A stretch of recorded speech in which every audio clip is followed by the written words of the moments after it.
قرآن پاک کی عام لفظوں میں تعریف یہ کی جاتی ہے کہ جو دو گتوں کے درمیان اللہ تعالیٰ کی طرف سے نازل شدہ متواتر امت تک پہنچا گیا، یعنی مسلسل پہنچ رہا ہے، پہنچایا جا رہا ہے، سینہ بہ سینہ بھی اور لکھا ہوا بھی، اس کو ہم مصحف یا قرآن پاک کہتے ہیں،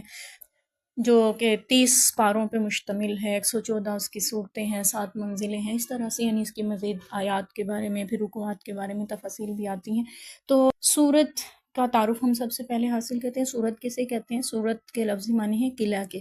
قلعہ پرانے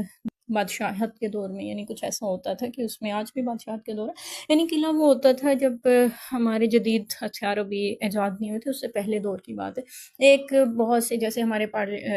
دارالخلافہ کو آپ کہہ سکتے ہیں، دارالخلافہ ہوتا ہے، دارالحکومت ہوتا ہے، اس کے اندر یعنی مختلف شاہی عمارتیں ہوتی تھیں، شاہی محلات ہوتے تھے اور شاہی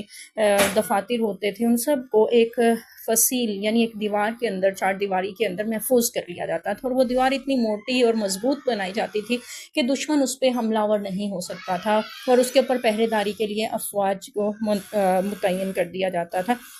اگر کوئی اس کو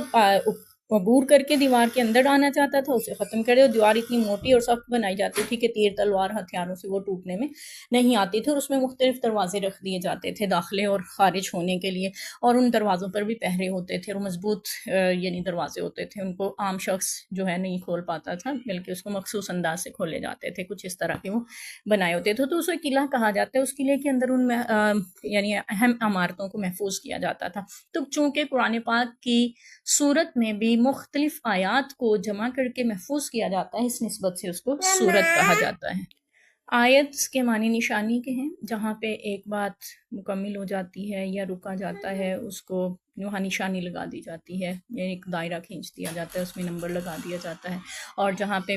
آیت یعنی اس آیت کے دوران میں اگر کوئی جملہ مکمل ہو رہا ہے اور ساتھ میں دوسرا شروع ہو رہا ہے، تو وہاں پہ ایک توئیں کی چھوٹی سی نشانی لگا دی جاتی ہے، اس کو بھی آیت کہا جاتے ہیں، وہاں پہ بھی وقف ہم کرتے ہیں۔ تو یعنی آیات کے بھی مختلف احکامات ہیں، وہ بھی ہم ساتھ ساتھ انشاءاللہ سیکھتے جائیں گے۔ تو ابھی تک ہم نے تعارف پڑھا ہے قرآن پاک کسے کہتے ہیں، اور دوسرا تعارف پڑھا ہے ہم نے ترجمے سے متعلق، اور تیسرا ہے تفسیر سے متعلق، اور چوتھا تعارف ہے ہمارا سورت، اور پانچواں ہے آیت سے متعلق۔ تو ان ساری چیزوں کا ہمیں پہلے پتہ ہونا چاہیے، پھر انشاءاللہ ہم قرآن پاک کا ترجمہ اور مختصر تفسیر شروع کرتے ہیں۔